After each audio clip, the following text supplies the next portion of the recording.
But of course, this is a movie about racing, and this does reward you seeing it in theaters. Just like with Top Gun Maverick, hearing the sounds.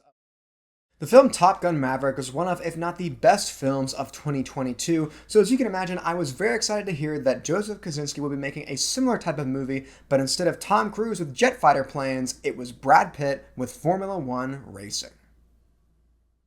Now, to be clear, I have not seen a lot of what we would call the sports movies, the movies that belong in the sports genre of films. But I've seen enough of them to know the different characters, the different types of stories that we see typically play out in these films. And a lot of these elements are brought into the film F1. And let's start with talking about the character of Brad Pitt. This is a character who never really got his chance. He was expected to be the best there ever was and didn't quite get there. And now he's coming back for a second chance. But he has to deal with his teammate who is the rookie, who is still an underdog. He's not doing as well as people think he should be doing, and he has all this pressure on him. So both of them have to work together to sort of both get that chance that the first one never got and that everyone expects this other character to get. So Brad Pitt, of course, is great inside this film. Him and Javier Bardem, who play his partner, they used to be teammates and partners in the past in racing, but now Javier Bardem is his manager who brings him in, who's able to wrangle him in to be on his racing team to get them out of this detriment that they're in. But his character is cocky, but he does have an arc, and I like how that even though he does have a character arc inside the film, they didn't cheat his character in that he still ends with, at the beginning of the movie, he was racing for one team and then he leaves. And then by the end of the film, that's what he does. He leaves and goes to race at another location altogether again.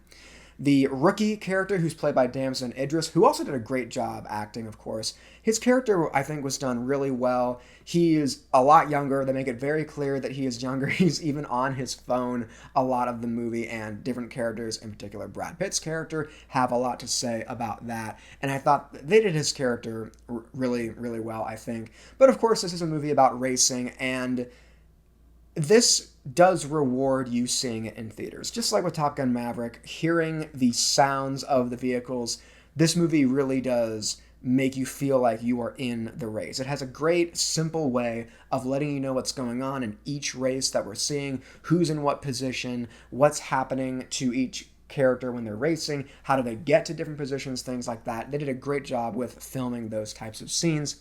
The only problem I think I had with this movie is that it was not paced well. It's 2.5 hours long, 2 hours and 35 minutes to be exact, and it could have been maybe 20 minutes shorter. The beginning of the movie felt very slow. It felt very long, at least for me, to get to the dramatic midpoint of the movie. And once it does get to that point, it is very, very engaging, and it moves relatively fast. But I think they could have paced it better. It felt like they were dragging out a bit too many of the scenes. But besides that, this is a great movie and a fantastic one, of course, to see in theaters if you love cars, but even if you like a great movie about an underdog, people getting second chances and triumphing over every obstacle that is set before them. This movie really does push its characters to their limits, and pretty much everything that could go wrong does go wrong for them, and it was great to see them triumph in the end. Director Joseph Kosinski does deliver another good, feel-good, sports-type film in F1. Brad Pitt, Javier Bardem, and Damson Idris do a great job as the lead characters in this film that combines many of the different elements of the sports and racing types of films into one movie that delivers a very satisfying final act where we see these characters, after pretty much everything that could go wrong has gone wrong for them, finally break free and triumph over their opponents. However, the movie does suffer from being paced very poorly, in particular in the first half of the film, where many of the scenes felt like they were dragged out too much. Besides that, this is a very good film that does reward the theatrical experience that I will give a 7.5 out of 10. Hello everyone, welcome back to Movies with Michael. I hope you enjoyed this movie review, and you can show it by leaving a like on this video and comment down below what you thought about this film. Did you love it? Did you hate it? Or was it right there in between? You can tell me all that down below in the comments section. And as always, please remember to subscribe to this channel and click the notification icon to be notified about my latest videos.